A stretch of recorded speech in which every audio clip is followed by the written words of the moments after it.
عقلمند درخت اور بے وقوف مسافر کی کہانی۔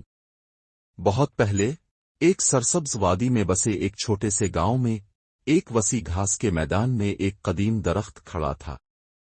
یہ درخت کوئی عام درخت نہیں تھا۔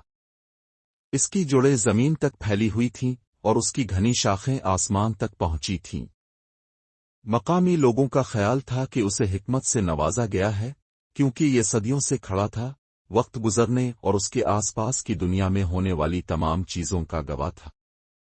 گاؤں والے اکثر رہنمائی کے لیے درخت کے پاس آتے تھے۔ وہ اس کے سائے میں بیٹھتے اور غور سے سنتے، جیسے ہوا اس کے پتوں سے سرگوشی کرتی اور اپنے ساتھ قدیم زمانے کی کہانیاں لے جاتی۔ درخت اپنی سوچ سمجھ کر اور نرم مشورے کے لیے جانا جاتا تھا، اور بہت سے لوگوں نے اس کی موجودگی کو روشن اور سکون کا احساس دلایا تھا۔ ایک دن ارجن نام کا ایک نوجوان مسافر گاؤں پہنچا۔ وہ پرجوش تھا، اپنی ذہانت پر فخر کرتا تھا اور دنیا کو دیکھنے کا شوقین تھا۔ اس کی علم کی پیاس ناقابل تسخیر تھی، اور اس نے کئی سال کتابیں پڑھنے، بڑے علماء سے مطالعہ کرنے اور دور دور تک سفر کرنے میں گزارے۔ اس کا خیال تھا کہ دنیا تیزی سے بدل رہی ہے، اور پرانی حکمت درخت کی طرح اب کوئی اہمیت نہیں رکھتی تھی۔ ارجن کا خیال تھا کہ کامیابی کی کلید منطق، رفتار اور جدید علم میں ہے، ماضی کی کہانیوں میں نہیں۔ ارجن نے دانشمند درخت کی کہانیاں سنی تھیں اور اسے دیکھنے کا فیصلہ کیا، یہ سوچ کر کہ وہ ثابت کر سکتا ہے کہ درخت کی حکمت واقعی کتنی پرانی تھی۔ جیسے ہی وہ درخت کے قریب پہنچا، اس نے دیکھا کہ ایک بزرگ دیہاتی اس کے سائے میں بیٹھے ہیں، آنکھیں بند کر کے پرسکون سوچ میں ہے۔ ارجن اپنے پراعتماد قدم کے ساتھ درخت کے پاس چلا گیا، بوڑھے آدمی کی طرف دیکھا، پھر خود درخت کی طرف موڑ گیا۔ پرانا درخت ارجن نے مسکراہٹ کے ساتھ پکارا، میں نے تمہاری حکمت کے بارے میں بہت سی کہانیاں سنی ہیں، لیکن میں اس پر یقین نہیں کرتا۔ تمہاری کہانیاں لوگ داستانوں سے زیادہ کچھ نہیں، زمانوں سے گزری ہیں، لیکن آج کے روزے میں غیر متعلق ہے۔ چلتی ہوئی دنیا میں نے دور دراز کا سفر کیا ہے، بے شمار کتابیں پڑھی ہیں، مجھے اب کی رہنمائی کی ضرورت نہیں ہے۔ درخت یہ جان کر کے مسافر جوانی کے غرور سے بھرا ہوا تھا، اس نے غصے یا مایوسی سے کوئی جواب نہیں دیا۔ اس کے بجائے اس نے پرسکون آواز میں کہا، میں آپ کے شکوک کو سمجھتا ہوں، نوجوان مسافر۔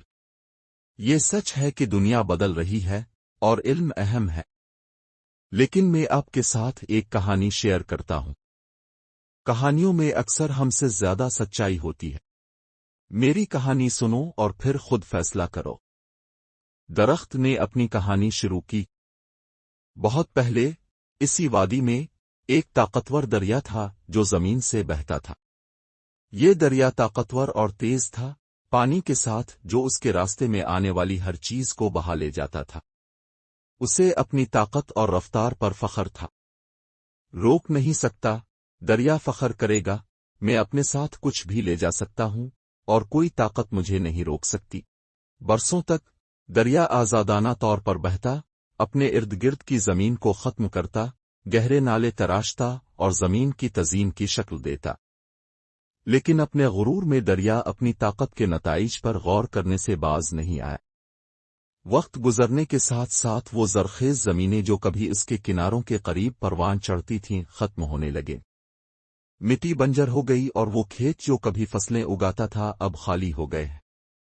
دریا اپنے غرور میں یہ بھول گیا تھا کہ حقیقی طاقت صرف طاقت میں نہیں بلکہ زمین کے توازن اور ہم آہنگی میں ہے۔ دریا نے اپنی تباہی کا راستہ جاری رکھا، یہاں تک کہ ایک دن اسے معلوم ہوا کہ وہ اب اسی سمت میں جاری نہیں رہ سکتا۔ یہ زمین میں اتنی گہرائی تک کھدی ہوئی تھی کہ پانی خشک ہونے لگا۔ طاقتور دریا جو کبھی بہت مغرور تھا اب اپنا رخ بدلنا پڑا۔ اسے احساس ہوا کہ اس کی طاقت جب اس کی جانچ نہیں کی گئی اس کے اپنے زوال کا باعث بنی۔ وقت گزرنے کے ساتھ دریا نے اس زمین کا احترام کرتے ہوئے آہستہ سے بہنا سیکھا۔ اس نے سیکھا کہ حقیقی طاقت صبر، سمجھ اور اپنے ارد گرد کی دنیا کو اپنانے سے حاصل ہوتی ہے۔ درخت رک گیا، اس کی شاخیں ہوا میں ہلکے ہلکے ہل رہی تھیں۔ ارجن ایک لمحے کے لیے خاموش رہا، کہانی پر غور کرتا رہا۔ اسے یقین نہیں تھا کہ درخت کا کیا مطلب ہے، لیکن اس نے بولنے کا فیصلہ کیا۔ لہذا دریا نے سیکھا کہ بغیر قابو کے طاقت تباہ کن ہو سکتی ہے۔ لیکن اس کا مجھ سے کیا تعلق؟ میں دریا نہیں ہوں، میرے پاس علم اور رفتار ہے۔ درخت نرمی سے مسکرایا، اس کے پتے ہوا میں سرسراہٹ کر رہے تھے۔ دریا علم کی طرح ہے، نوجوان مسافر۔ صرف علم ہی طاقتور ہے، لیکن حکمت کے بغیر یہ غیر ارادی نتائج کا باعث بن سکتا ہے۔ معلومات اکٹھا کرنا کافی نہیں ہے، چیزوں کے توازن کو سمجھنے کے لیے اسے دانشمندی سے استعمال کرنا سیکھنا چاہیے۔ اگر دریا کو صرف یہ معلوم ہوتا کہ کس طرح آہستہ سے بہنا ہے تو وہ اسے تباہ کرنے کے بجائے زمین کی پرورش کرتا۔ ارجن، اگرچہ اب بھی شکی تھا، غور سے سن رہا تھا۔ کہانی اس کے ساتھ اس طرح گونج رہی تھی جس کی اسے توقع نہیں تھی۔ اس نے محسوس کیا کہ علم کے حصول میں اس کی توجہ حقائق کے حصول پر، تیزی سے آگے بڑھنے پر، اس بات پر غور کیے بغیر کہ اس کے علم کو بھلائی کے لیے کس طرح استعمال کیا جا سکتا ہے۔ اس نے اپنے اعمال کے نتائج کے بارے میں کبھی نہیں سوچا تھا، اور نہ ہی اس نے کبھی دوسروں کی بات سننے کے لیے وقت نکالا تھا، خاص طور پر وہ لوگ جو زیادہ تجربہ رکھتے تھے۔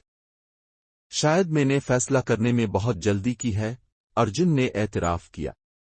میں نے بہت کچھ سیکھا ہے، لیکن میں نے یہ نہیں سیکھا کہ اسے اپنے آس پاس کی دنیا میں صحیح معنوں میں کیسے لاگو کرنا ہے۔ درخت نے سر ہلایا۔ سچی حکمت اس بات میں نہیں ہے کہ آپ کیا جانتے ہیں، بلکہ اس میں ہے کہ آپ جو جانتے ہیں اسے کس طرح استعمال کرتے ہیں۔ یہ آپ کے ارد گرد کی دنیا کو سننے، ڈھالنے اور اس کا احترام کرنے کے بارے میں ہے۔ ارجن خاموش بیٹھا درخت کی باتوں پر غور کرتا رہا۔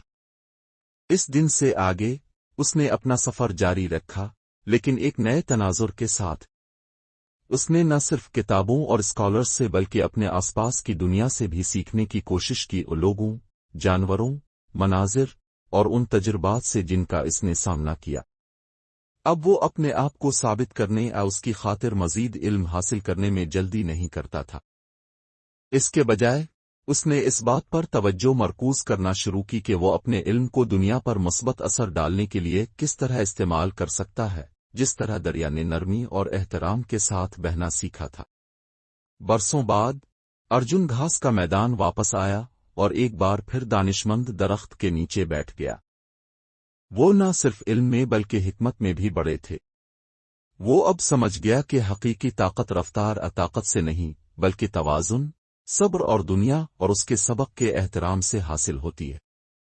کہانی کا اخلاق، حقیقی حکمت صرف علم میں نہیں پائی جاتی، بلکہ اس علم کو صبر، عاجزی اور اپنے ارد گرد کی دنیا کے لیے احترام کے ساتھ لاگو کرنے کی صلاحیت میں پائی جاتی ہے۔ علم طاقتور ہے، لیکن حکمت اس بات کو یقینی بناتی ہے کہ اسے بھلائی کے لیے استعمال کیا جائے۔